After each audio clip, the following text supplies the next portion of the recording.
गंभीर स्वरूपाचे आरोप केलेले आहेत एकनाथ खडसे यांचे जावई प्रांजल खेबलकर यांच्यावर। या आरोपांवर एकनाथ खडसेंनी प्रतिक्रियाही दिली आहे। रोहिणी खडसेंमुळे खेबलकरांना टार्गेट केल्याचा आरोप खडसेंनी केलाय आणि याचवर बोलण्यासाठी स्वतः एकनाथ खडसे हे आपल्यासोबत जोडले गेलेले आहेत। एकनाथ खडसेजी, चाकणकर या गंभीर स्वरूपाचे आरोप करताना दिसतायत तुमच्या जावयावर, तुमचं नेमकं काय म्हणणं आहे?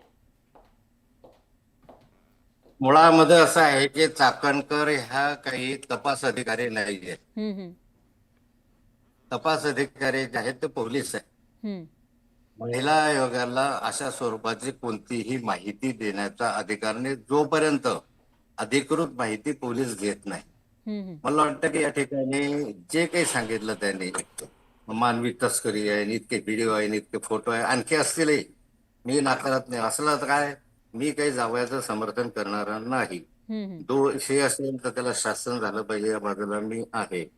तिसरी गोष्ट, SITची चौकशी कशाला तरी CBI चौकशी केली जर पाहिजे, एवढं रंगवून जर मोठं असेल तर नक्कीच केली पाहिजे। पण एक गोष्ट माझ्यावर आहे की ही माहिती चाकणकरकडे गेली कशी। पोलीस पहिल्या दिवसापासून संशयाच्या फेरामध्ये आहे। कारण पहिल्यांदा म्हणाले रेव पार्टी आहे, मग नंतर म्हणाले रेव पार्टी नाही, नंतर म्हणाले हा अटल गुन्हेगार आहे, नंतर म्हणाले गुन्हेगार नाही, म्हणाले ड्रग सेवन केलं, आता मध्ये ड्रग सेवन केलेलं नाही, ड्रग त्याने बाळगलेलं नाही। आणि या सर्व ज्या आहेत त्या पोलिसांनी मागच्या दरवाज्याने मीडिया पुढे पोहोचवल्या म्हणून हे केलं।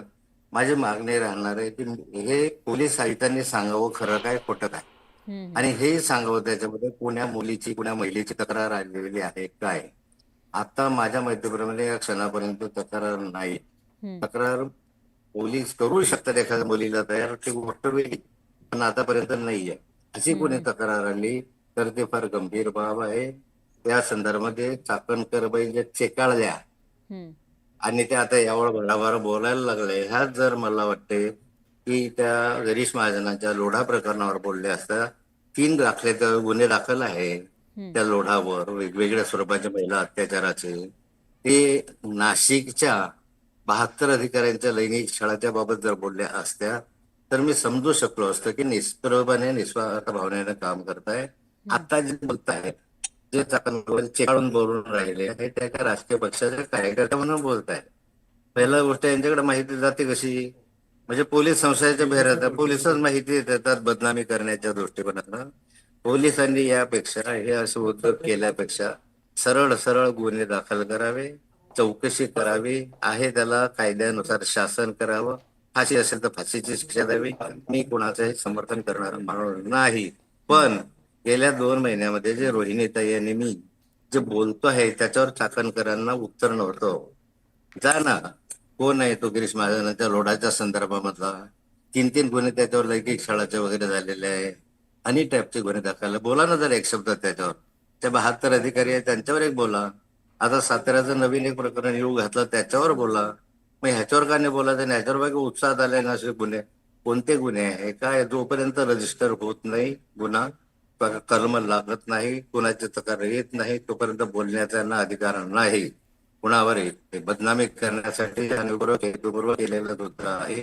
असेल दोषी लगेच कारवाई झाली पाहिजे, त्याला फाशीच दिली पाहिजे। अशा नालायक माणसाला मी जावई म्हणणं पण पसंत करणार नाही, पण अशा रीतीनं जाणीवपूर्वक त्याच्या सहित आम्हाला बदनाम करण्यासाठी जो हा कट आहे, तुम्हाला असं वाटत असेल की आमचे तोंड बंद होईल, जावई फाशीवर लागला तरी चालेल, आमचे तोंड बंद होणार नाही, ज्याने गुन्हा केला त्याला सजा होईल। उपस्थित होतोय, चाकणकर या राज्य महिला आयोगाच्या अध्यक्ष आहेत आणि पोलीस तपासातून ही माहिती समोर आल्याचं त्या बोलतायत, आणि मागील अनेक दिवसांपासून तुमचे जावई हे कस्टडीमध्येच आहेत। कस्टडीमध्ये असले तरी चाकणकरांना कोणी अधिकार दिला?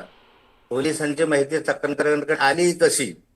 चाकणकर का पोलीस अधिकारी काय सगळे गोपनीय चौकशा असतात, त्याच्या नावं जाहीर करायचे नसतात, जाहीर करायचे नसतात। त्यांनी नंबर सांगितलेले आहेत, किती व्हिडिओ आहे, किती फोटो आहे, असं त्यांनी नंबर सुद्धा सांगितलेले आहेत खडसे सर। त्यांनी सांगितलं त्याच्यावर विश्वास ठेवायचा, हे पोलिसांनी सांगावं ना। चाकणकर ते द्वेषापोटी, राजकीय हेतू सुडापोटी काही सांगू शकतात, पण हेच माहिती पोलिसांनी सांगावी। पोलीस यांच्या तोंडून वधून घेता म्हणजे काय चाललेलं आहे, पोलिसांची माहिती देतात म्हणून ते समोर येतं। पोलिसांनी स्वतः पत्रकार परिषद घ्यावी, सत्य काय आहे ते जनतेसमोर मांडावं, भ्रमामध्ये ठेवू नये। पुण्या मुलीचे पण खडसे सर, थोडंसं थांबवते मी. तुम्ही आधीपासून, जेव्हापासून अटक झालेली आहे तेव्हापासून म्हणताय सगळे जे आरोप आहेत ते तुम्ही फेटाळून लावताय, मात्र अजूनही त्यांना पोलीस कस्टडीमध्येच ते आहेत. याचा अर्थ तुमचे वकील किंवा तुमची बाजू कुठेतरी कमकुवत पडतीये का? पोलीस कस्टडीमध्ये नाही, त्यांना तिसऱ्या दिवशी मॅजिस्ट्रेट कस्टडी मिळाली. तुम्ही जर कस्टडीमध्ये माहिती घेतला न्यायालयीन कोठडीमध्ये आहे, पण कोठडीमध्येच ते आहेत. महिना कस्टडी मिळत नाही. महिना पोलीस कस्टडीमधून बाहेर येत नाही, ते तिसऱ्या दिवसात बाहेर आले. त्यांच्याकडे पुरावा घेतलेला आहे. गुन्हा कोणता आहे? गुन्हा नार्कोटिकचा आहे. पण नार्कोटिकचा गुन्हा सोडून दुसरीकडे मन वळवणं किंवा वळवणं तर पोलिस त्यात सांगू शकतील ना. पोलिसांना बरोबर कारवाई करावी, त्यांनी ही माहिती सांगावी. चाकण करणे हा आगाऊपणा करू नये. त्यांना जर जायचं असेल तर लोढाकडे जावं, गिरीश महाजनच्या प्रकरणात बोलावं. अनेक महिलांचे प्रकरण आहेत. एवढं गेली असती तर आम्हाला आनंद वाटला असता. खडसे सर, तुमचा मुद्दा लक्षात आला आहे. दरम्यान धन्यवाद, तुम्ही न्यूज 18 लोकमतशी बोललात त्याबद्दल. तर रुपाली चाकणकर यांनी गंभीर स्वरूपाचे आरोप एकीकडे केलेले आहेत आणि दुसरीकडे एकनाथ खडसे मात्र हे आरोप फेटाळताना दिसत आहेत. आणि त्याचबरोबर चाकणकरांना हा अधिकार नेमका कोणी दिला, पोलिसांनी पत्रकार परिषद घ्यावी असं सुद्धा खडसे म्हणताना दिसत आहेत. त्यामुळे आता पोलीस या बाबतीमध्ये नेमकं समोर येऊन काही बोलणार का तेही बघावं लागेल. राष्ट्रवादीचे ज्येष्ठ नेते एकनाथ खडसे जी आपल्यासोबत जोडले गेलेले आहेत. एकनाथ सर, रुपाली चाकणकर यांनी आत्ताच पत्रकार परिषद घेतली आणि त्यामध्ये प्रांजल खेवलकर यांच्या फोनमध्ये 252 अश्लील व्हिडिओ मिळालेत आणि 1729 फोटो मिळालेत असं विधान त्यांनी केलेलं आहे. आपली प्रतिक्रिया. एक तर रुपाली चाकणकरांनी ते पाहिले ऐकणे मला माहिती नाही. कोणी 630 म्हणतो, कोणी 520 म्हणतो, कोणी 230 म्हणतो, हे काही खात्री नाही. पोलिसांनी आम्हाला असं काही सांगितलेलं नाही. आणि या संदर्भामध्ये असं काही असेल तर त्याचं समर्थन मी करणार नाही, वारंवार सांगितलेलं आहे. पण रुपाली तर एवढ्या काय चक्कर आहे, एकदम काही पुरावा आहे, पुन्हा महिलेची तक्रार आहे, तुम्ही स्वतः पाहिलेले आहे. काय आहे याच्या संदर्भात सांगितलं असेल तर दाखवलं पाहिजे. हे घ्या, आम्ही काही घाबरत नाही कोणा गोष्टीला. चुकीचं समर्थन मी अजिबात करणार नाही. पण ताईंना एवढं काय चेकाळायचं कारण नाही. काय की महिला आयोगाचा अध्यक्ष म्हणून शेकडो कामं आहेत ना तुम्हाला. या ठिकाणी रोहिणीताईचा विषय आहे म्हणून वारंवार याच्यामध्ये हस्तक्षेप करणं हे राजकीय दृष्ट्या करण्यासारखं आहे. पण तरीही मी सांगतो की पोलिसांनी आम्हाला माहिती दिलेली नाही. असं काही 200 असो का 500 असो मी कधी समर्थन करणार नाही. पण मुळामध्ये माझं असं म्हणणं आहे की कुणी पाहिलं नाही, पोलिसांनी सांगितलं नाही, कुणी दाखवलं नाही, अफवा आहे. ते बदनाम करण्याचं एक षडयंत्र आहे आणि त्या षडयंत्राच्या माध्यमातून हे सगळं चालू आहे. बाकी याच्यावर मला अधिक भाष्य करणार नाही. असेल तर मी समर्थन करणार नाही. ज्याला केलंय तो शिक्षा भोगेल. मी काही चाकणकरांसारखा पाठीशी घालणारा माणूस नाही आहे. मी पक्का आहे. मी हे सुरूच ठेवणार आहे. यांनी सांगतो तुम्हाला. अगदी सर, रुपालीताई म्हणतायत की 700 पेक्षा जास्त मुलींसोबतचे व्हिडिओ त्यांच्या फोनमध्ये आहेत. तुम्ही आता म्हणले की यापेक्षा जास्त महत्वाचे काम आहेत, पण हे काम, ही गोष्ट तुम्हाला महत्वाची वाटत नाहीये का? ही सर्वात महत्वाची गोष्ट आहे. पण काहीतरी पुरावा असला तर महत्वाचे आहे. वाऱ्यावर लाथा नका मारू. एखादा दाखवा ना तुम्ही. महिलाची एखादी तक्रार आहे का? समजा महिलेबरोबर आहे फोटो, असा धरा तुम्ही. पुन्हा महिलेची तक्रार आली आहे का? चाकणकर महिला अध्यक्ष आहेत या आयोगाच्या, त्यांच्याकडे तक्रार आली तर तुम्ही जा ना जरूर. तक्रार नसताना सुमोटिव्ह करणं किंवा एखाद्या महिलेबरोबरचे असलेले फोटो असतील ठीक आहे, परंतु त्या असलेल्या फोटोच्या संदर्भात पुढे महिलेनं तक्रार केली आहे का? सर, त्यांनी पुराव्यानिशी ही सगळी माहिती सांगितली आहे. कारण पोलिसांशी त्या बोललेल्या आहेत आणि पोलिसांच्या तपासामध्ये त्या हिडन फोल्डर मधून जी माहिती निघाली आहे त्या पुराव्यानिशी त्या बोलतात. आता हे कन्फर्म नाहीये. मी काही जास्त बोलू इच्छित नाही. पण माझं पोलिसांशी बोलणं चालू आहे या संदर्भामध्ये. हा जो खटला आहे नार्कोटिक्सचा आहे. हा खटला जो FIR दाखल केलेला आहे तो नार्कोटिकच्या संदर्भामध्ये. पोलिसांना या संदर्भामधले चौकशी करायची तर त्यांनी वेगळा गुन्हा दाखल करून ती करावी. त्याच्याबद्दल दुमत असण्याचं काही कारणच नाही. त्यांनी काम करावं. पण पोलीस सातत्याने व्हिडिओ दाखवतात, मग हे दाखवतात, म्हणजे बदनाम करण्याचं एक कृत्य आहे ना. खरं म्हणजे पोलिसांची गोपनीय चौकशी सुरू असताना बाहेर येतं कसं? सरकारी पक्षाकडे जातं कसं? मला ते बाकीचे अनेक प्रश्न माझ्याकडे आहे.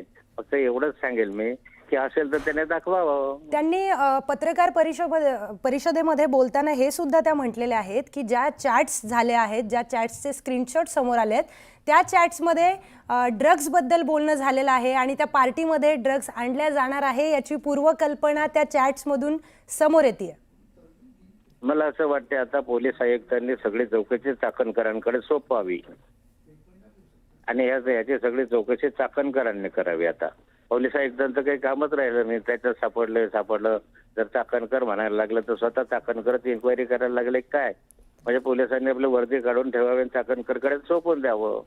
जे सत्य आहे ते बाहेर येईल ना. म्हणजे सत्य बाहेर बाहेर येईल त्याला शिक्षा होईल. ते शिक्षा फाशीची असो का कशाची आम्हाला मान्य आहे. आम्ही कोणताच समर्थन करणार आहे. चाकणकर भाई अनेकांचं समर्थन करतोय, अनेक कामं लपून ठेवतोय, छपून ठेवतोय. तसा मी नाही आहे. नाता भाऊ त्या विषयाचा त्या स्वभावाचा नाहीच. माझा जावई असो का कोणी असो मी समर्थन करणार नाही करणार. 1760 मूल्य असतील. मला जर एखादी तक्रार आली त्या संदर्भामधली तर मी म्हणेल की याच्यावर बलात्काराचे गुन्हे दाखल करा, याच्यावर ह्याचे गुन्हे दाखल करा, ताबडतोब करा. परंतु या चाकणकर बाई सारख्या बदनामीसाठी असं नका करत जाऊ. सत्य आहे ते मांडा बघा. सर, पोलिसांच्या तपासावर तुमचा विश्वास नाहीये का? तर काही तांत्रिक कारणामुळे त्यांचा आवाज आपल्यापर्यंत पोहोचत नाहीये. पण महिला आयोगाच्या अध्यक्ष